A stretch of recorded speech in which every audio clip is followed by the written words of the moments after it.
Muitos não conhecem a história da igreja, muitos que professam a fé cristã.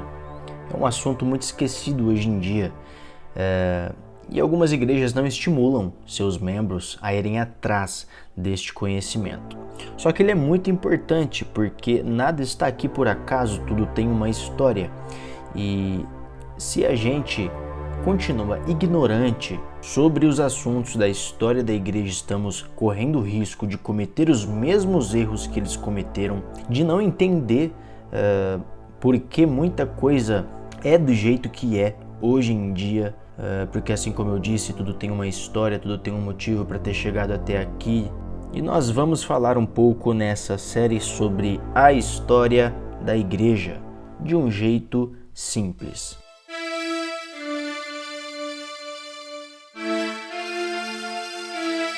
Desde já eu peço que você deixe seu like, compartilhe, comente, faça perguntas. Estamos aqui para aprender juntos e estou trazendo este conteúdo porque é um importantíssimo trabalho nos dias de hoje para abrir a mente dos nossos irmãos. Então compartilhe para chegar ao máximo possível de pessoas. Outra coisa que pedimos encarecidamente é que vocês continuem vendo a série. Este é o primeiro episódio e vai sair inúmeros episódios sobre este mesmo tema. E é importantíssimo que você esteja atento para assistir todos estes episódios e ter um conhecimento ao menos básico da história da igreja e para que você também possa ajudar a outros. O que você está prestes a descobrir, com certeza vai mudar toda a sua vida em questões à fé ou sobre a forma que você vê o mundo, ou até mesmo o seu relacionamento com sua igreja local, dependendo de qual você frequenta. E é por isso que é importante você assistir todos estes episódios através de uma lupa que se chama Bíblia, Espírito Santo, o nosso Senhor. Muitas vezes na história da igreja vai acontecer coisas que nós não entendemos. Toda a história não teve fim lá no último livro do Novo Testamento. Nós damos continuidade à história e é por isso que é importantíssima estudá-la. Mas é bom ressaltar uma coisa: o Antigo e o Novo Testamento, em sua maioria, é possível ter uma interpretação. Na história da igreja, às vezes, nós não conseguimos interpretar o que está acontecendo. Mas o que sabemos é que Deus sempre está e estará no controle. Sempre esteve. Com vocês é a história da igreja. Vindo, porém, a plenitude do tempo, Deus enviou o seu Filho. Gálatas 4, versículo 4. Paulo aqui percebe que o primeiro século foi um século importantíssimo na história, né? Um momento importantíssimo por causa da entrada do Filho de Deus na história da humanidade. E diferente ali de qualquer período que houve antes, o mundo mediterrâneo ali estava unido. Por toda aquela região, os exércitos ali do Império de Roma mantinham uma paz forçada, que é conhecida aí como a famosa Pax com X, né? Pax Romana. Então, a paz romana, né, era mantida pelo exército de Roma. O exército protegia o império de ladrões, piratas, né, e o comércio começava a florescer aí na terra, no mar. Então o resultado disso foi muita riqueza, né, e prosperidade para Roma. E isso estabilizou as cidades, né, com muita ordem, com alimentação, jogos públicos, né, à custa de impostos pagos pelos cidadãos. Então começa aí a se observar uma grande prosperidade. E com essa prosperidade, né, nós temos um detalhe importante: as estradas romanas forneceram aí uma infraestrutura, né, que permitia a ligação de todo o império. Então pensa, agora é muito mais fácil, né, a comunicação por causa da, entre aspas, aí, da tecnologia das estradas romanas. E as comunicações, né, feitas pelo imperador viajavam com uma velocidade jamais vista antes no mundo. E é lógico que a Igreja de Cristo também se aproveitou dessa comunicação para espalhar as boas novas, para espalhar o Evangelho. Então aí, desenhando um pouco o cenário para a gente entender um pouco, né? A movimentação era muito mais fácil, né? Então o exército aí imperial levava cada vez mais as ordens de César a sério, né? Com eficiência e disciplina. Porém, o nosso evangelho aí também acaba alcançando o próprio exército. E a gente pode ver lá em Filipenses, capítulo 1, 13, que Paulo ali ele está falando de crentes na guarda pretoriana, né? A força de elite mais próxima do imperador, então ali havia crentes. O versículo diz assim, ó, Filipenses 1, 12, 13.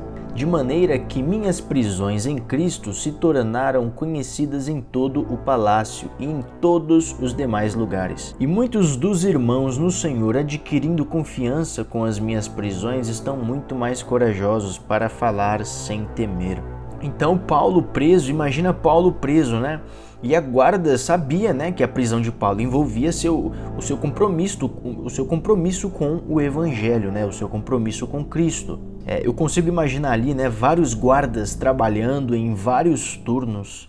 E Paulo ali teve uma grande oportunidade de pregar para a força militar encarregada de proteger o imperador romano e seus interesses. Então Paulo ele está pregando para a força militar mais importante de sua época. E pelo jeito isso aí trouxe conversões. Esse impacto que o cristianismo, o evangelho tem nos soldados romanos é muito importante, né? Ele chega até a Bretanha e tem um historiador, né, que fala que esse impacto do cristianismo no exército romano foi tão grande que o próprio exército teve um papel importante de divulgar o evangelho, de espalhar as boas novas, né? Por um lado, nós falamos um pouco do ambiente, né? O que estava acontecendo ali nos primeiros séculos, e também falamos como que o evangelho foi, né, sendo divulgado por ali através dessa infraestrutura, né? Mas é importantíssimo saber também intelectualmente o que as pessoas viviam naquela época, né? O que as pessoas pensavam, que forma elas pensavam, o que influenciava o modo de pensar destas pessoas. E o que acontece? O mundo romano, naquela época, é estranho, né? Porque também era um mundo grego. Roma conquistou militarmente ali os gregos. Só que em outros aspectos intelectuais, os gregos eles dominaram Roma. Então nós tínhamos naquela época, né, o grego koiné como a língua comum daquele tempo, né? Foi o idioma espalhado por todo o império por Alexandre o Grande, e foi essa língua, né, o grego koiné, que foi a língua escolhida pelo nosso Deus soberano, né, para a revelação do Novo Testamento. A filosofia grega também influencia fortemente ali o modo de pensar do mundo romano. Os filósofos gregos, né, eles queriam conhecer o lugar dos seres humanos no universo, e eles tinham uma grande fome em busca da verdade. Eles queriam saber da verdade, conhecer a verdade. E a maioria desses filósofos, né, eles tinham uma crença na existência de um reino além deste mundo que nós vemos, né?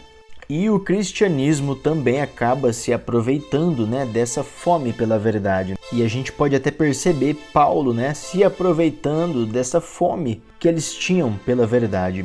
Paulo tem um encontro ali, né, com filósofos, né, registrado em Atos 17, né, na apresentação de Jesus em Colossenses 1.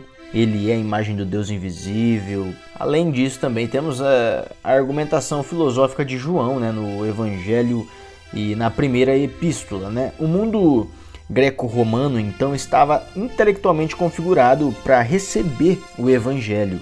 Então, por um lado, Roma estava com uma estrutura super legal, com uma comunicação super rápida para que o evangelho fosse proclamado, e também tínhamos ali a filosofia dos gregos, fazendo o ser humano se questionar de muita coisa. E é bem nesta época, parece que Deus preparou o mundo para essa época chegar, para que Deus venha com o evangelho respondendo todas estas questões. Então nós podemos perceber ali no mundo romano, né, nos primeiros séculos, que existia ali uma alegria, uma ansiedade religiosa nesse mundo romano. Então o Joséfo, que é um historiador judeu do primeiro século, ele falava ali que tinha muitos cultos orientais, tinha falsos messias, tinha um fervor religioso ali que permeava o império, e muitos em Israel imaginavam, né, que o Messias chegaria. Tinha os zelotes que queriam começar uma revolução contra Roma, tinha os essênios que queriam um profeta de luz ali para acabar com as trevas do mal, os fariseus que queriam um líder que restaurasse a lei, libertasse Israel, né, do jugo romano. Então todos ali estavam esperando algo sobrenatural, com fome de algo sobrenatural. Séculos antes também, né, teve o exílio dos judeus, também teve a migração dos judeus por todo o Império Romano. Então as sinagogas passam a representar a presença judaica nas principais cidades. Então ali a gente vê na Bíblia que sempre que Paulo entrava em uma cidade, ele levava a mensagem do evangelho o quê? Primeiro aos judeus na sinagoga, né? Depois disso ele ia falar com os gentios. E agora o evangelho começa a ser espalhado por todo o mundo e a gente vai saber o que aconteceu com Pedro, com João, com Paulo. E logo também nos próximos episódios vamos falar um pouco, né, depois da morte destes apóstolos, quem vai liderar a igreja, o que acontece, né? Morreu todos os apóstolos, o que acontece? Acabou tudo? Quem vai levar o evangelho agora? Como continuou a pregação do evangelho? No próximo episódio a gente vai saber um pouco mais. É isso aí, pessoal, vocês acabaram de ver Paulo pregando o evangelho para os próprios romanos e a partir daí tem conversões, tem muita coisa boa nos próximos vídeos. Eu preciso explicar um pouco o cenário de tudo que estava acontecendo naquela época. Então os primeiros vídeos podem não ser muito legal para alguns, mas não desista, continue assistindo, porque eu tenho certeza, assim como nós dissemos aqui, que isso vai mudar a sua vida. Existem muitos irmãos que estão precisando ser edificados por este conteúdo da história da igreja para ajudar outras pessoas, outros irmãos, e isso nunca mais, esse conhecimento nunca mais vai ser tirado de você. Vai mudar totalmente a forma de você ver o nosso mundo atual e é só você assistindo para você ver realmente o que eu tô querendo dizer, tá bom? Então é isso aí, vamos ficando por aqui. Inscreva-se, ativa o sininho. É um pouco trabalhoso de fazer estes tipos de conteúdo. Eu que gravo os áudios, eu que edito. Aqui nós estamos no estúdiozinho, ó. Opa! Então aqui eu edito tudo, não é muito fácil. Então eu conto com você, compartilhe com o seu irmão. Fala, você já ouviu falar disso aqui? Eu nunca tinha parado para pensar. Ajuda a gente a chegar ao máximo possível de pessoas. Deus abençoe a todos.